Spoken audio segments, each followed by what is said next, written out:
I think there's always that Midwestern work ethic that you've heard about. Because I grew up in a family of 9, it was honed even more because we had to work.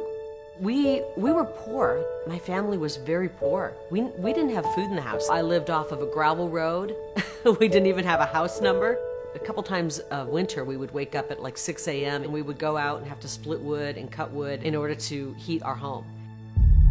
During that time when I lived out in the country, I remember having a really tight, close moment with God. I saw a plane flying over and it was really tiny. And I thought to myself, someday I'm gonna be on a plane doing something. And I had this God moment where it was almost like God said to me, you are going to be on a plane. You're going to go places. You're gonna do something big. You and I have a rendezvous with destiny. Ronald Reagan was my hero, and he is the reason that I registered the day I turned 18 as a Republican. I look at that college degree at the University of Iowa. It wasn't an Ivy League school, but I worked hard for every single course I took and worked my way through college. Working as a janitor in a drug treatment center where people are coming straight from prison to go through drug treatment. I learned how to use the big floor waxer. I mean, I can run a janitorial crew very well. I started my career at the same station that Ronald Reagan was at. I got my first on-air job, and I was there for about 1.5 years, and I got a call from Phoenix. And let's go to Kari Lake. I am taking you along here in Arizona. And I just fell in love with Arizona. And the people fell in love with me too. Kari Lake, known in Arizona as a charismatic newscaster. He's a lion, hear him roar. A staple on Phoenix TVs for more than 2 decades. This was back when people did tune in. They tuned into the news at 5. It was based on trust and friendship. I felt so blessed having a 27-year career covering this beautiful state and the great people of Arizona. And I treasured my career and that job. It meant the world to me for all of those years. But like so many Arizonans, and frankly so many Americans, I woke up to a lot of reality during COVID. I realized that there was an agenda being pushed by the media. And this is extremely dangerous to our democracy.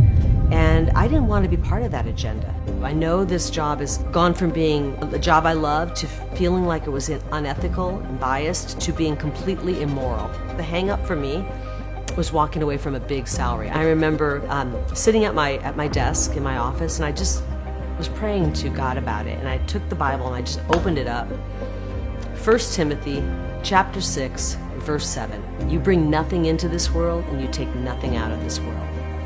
And I remember getting the message loud and clear. Okay, message received, God, I got it. You want me to go?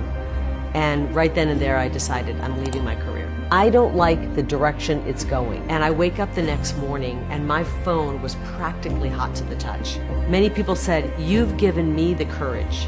You've given me the strength to show that kind of courage. And all of those thousands, literally tens of thousands of messages, one common thread that I kept getting from the people of Arizona was, would you please consider running for office? Okay. The next governor of Arizona, Kari Lake. We are a red state. We are a Wild West state. And we demand common sense, not communism. It can go right back across to California. We don't want it.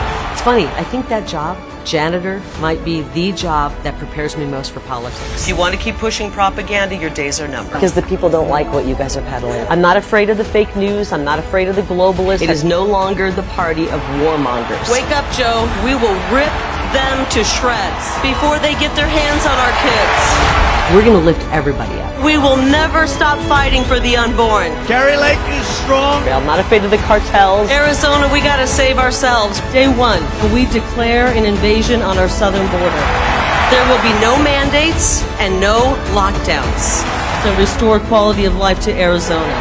For our students, after 10th grade, they decide if they're going to go to college or learn a trade and be able to get the jobs that are out there.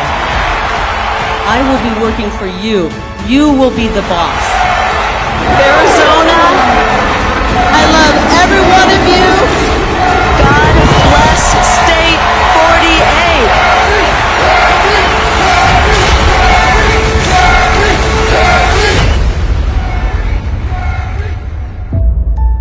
48. Maybe God is tapping me on the shoulder, saying, this is what I freed you up for.